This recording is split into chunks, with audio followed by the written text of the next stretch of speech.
Omusumba wa House of Prayer Ministries International, Aloysius Bujingo, akubiriza abakkiriza abadde ku Canaan Land olunaku olwaleero okuwuliriza nga Katonda ennyo okusinga okuwuliriza abantu.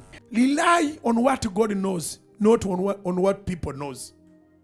Abantu bamanyi birala. Abantu bamanyi abwammwe muli baavu tewali agaggawala.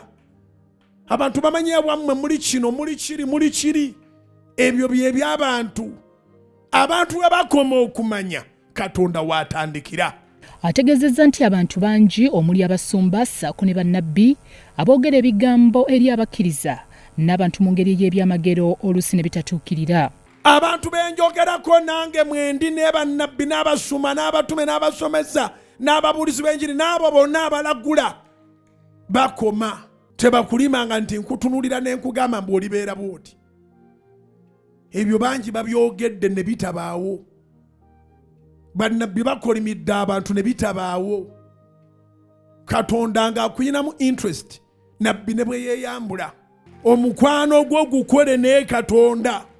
Awabudde abakkiriza okubeera abeegendereza ennyo nga boogera eri abantu be batamanyi kubanga si kyamagezi okwogera by'otategeera. Kati kano nsaba okayiga olwaleero.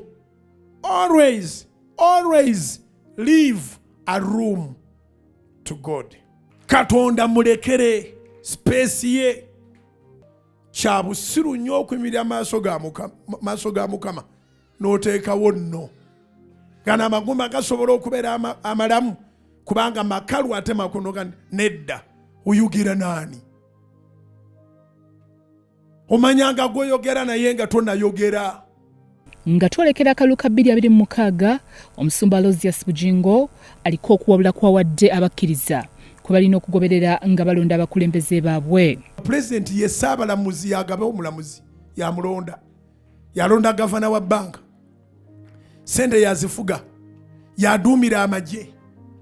Kyobalaba si kirungi kuddira kimmonde ne kiweebwa obwa president kuba mukiwadde obuyinza bwonna.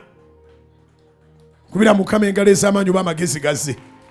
Kiŋŋambire ne bantu si kirungi kuddira kimmonde ne kirondebwa mu bwa president kubanga ekimmonde ekyo muba mukiwadde obuyinza bwonna. Mukiwadde okukulira sente zonna, mukiwadde okukulira amagye gonna, mukiwadde okukulira obulamuzi bwonna, mukiwadde obuyinza bungi. Akikkattiriza nti bw'olonda omukulembeze w'eggwanga ate Katonda obeera olisudde.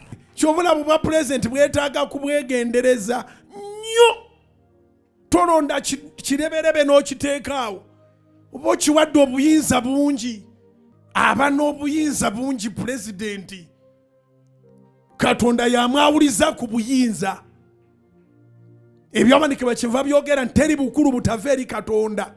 Kati twetaaga okubeeranga n'omukulu ng'amanyi nannyini buyinza yabumuwa bwe tubeera n'emirembe. Abatudde ekyama lwaki omukulembeze w'eggwanga asobodde okukulembera eggwanga lino emyaka gino gyonna. Naye wuliriza ekyama weekiri. Mwenna nange tukimanyi nti Maama Janet mukyala mulokole. Ennyumba yaabwe ezaalibwamu omusumba mulamba ayogera mu nnimi eyajjula omwoyo. Pastor Patience Lwabogo. Ennyumba maama w'owekitiibwa president yali mukazi mulokole. Ndowooza ekyo Uganda yonna ekimanyi. Essaala ze zaayanukulirwa mu baana be. Essaala ze zaayanukulirwa mu baana be. Kyobalaba mbayita nnyo tusabire abaana. Ebiri kulema Katonda abiwa abaana. Abakkiriza basabidde n'abasiiga amafuta n'abasaba obutasubwa okusaba kw'enkya okw'okuyita mu kiro. Byatumwe bazze Godfrey, Salt TV, Omunyo.